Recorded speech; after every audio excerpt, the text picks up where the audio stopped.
올 상반기에 급등했던 밀가루, 파묘 같은 국제 농산물 가격이 다시 떨어지고 있습니다. 그런데 라면이나 과자 같은 식품 가격은 오히려 오르고 있어서 고개를 갸우뚱하는 분들이 많습니다. 왜 그런 건지 따져보겠습니다. 자, 홍영 기자, 올 봄에는 저도 굉장히 많이 올랐다고 들었는데 최근 들어서는 국제 원자재 가격이 얼마나 떨어졌습니까?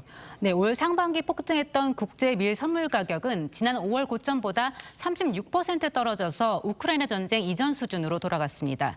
식용유 대란으로 급등했던 파묘 가격은 40% 넘게 내려갔고 옥수수 가격도 이 전쟁 이전으로 회복됐습니다.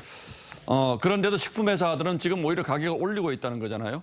네, 먼저 농심이 다음 달 15일부터 라면과 과자값을 인상한다고 발표했습니다. 예. 3,000원대였던 신라면 5봉지 묶음이 4,000원대로 오르고 이 국민과자 새우깡도 가격이 오릅니다. 다른 식품업체들도 잇따라 가격을 인상하고 있습니다. 저희 상식으로는 잘 이해가 되지 않는군요. 재료값은 내린다는데 제품값은 왜 오르는 겁니까?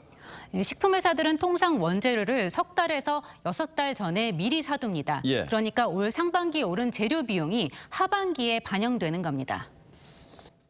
지금은 조금 연초 수준으로 떨어졌다고 해도 3분기 7, 8, 9월에 반영되는 투입 원가 자체는 여전히 높은 수준인 원가가 반영이 되는 거라서 네, 여기에 환율도 부담입니다. 밀이나 파묘를 달러로 결제하는데 환율이 오르면 더 비싸게 살 수밖에 없습니다.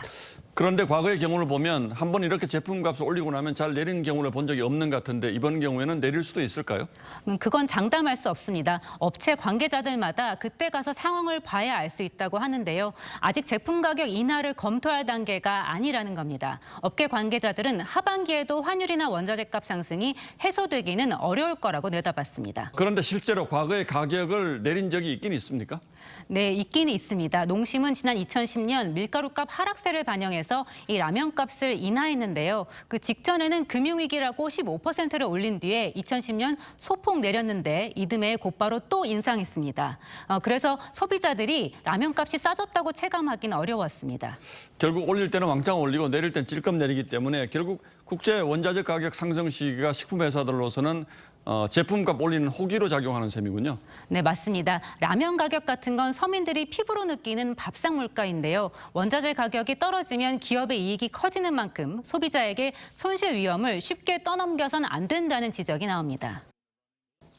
라면 가격이 갖고 있는 또 상징적 의미도 있고 지금 여러 가지 어려운 상황들을 감안할 때 가격 인상에 대한 부분을 조금 더 좀 신중하게 접근하는 것이 자, 그럼 몇 달 뒤에 실제로 제품값을 어떻게 하는지 따져보기 다시 한번 하죠. 홍 기자가 잘 지켜봐 주시기 바랍니다. 잘 들었습니다.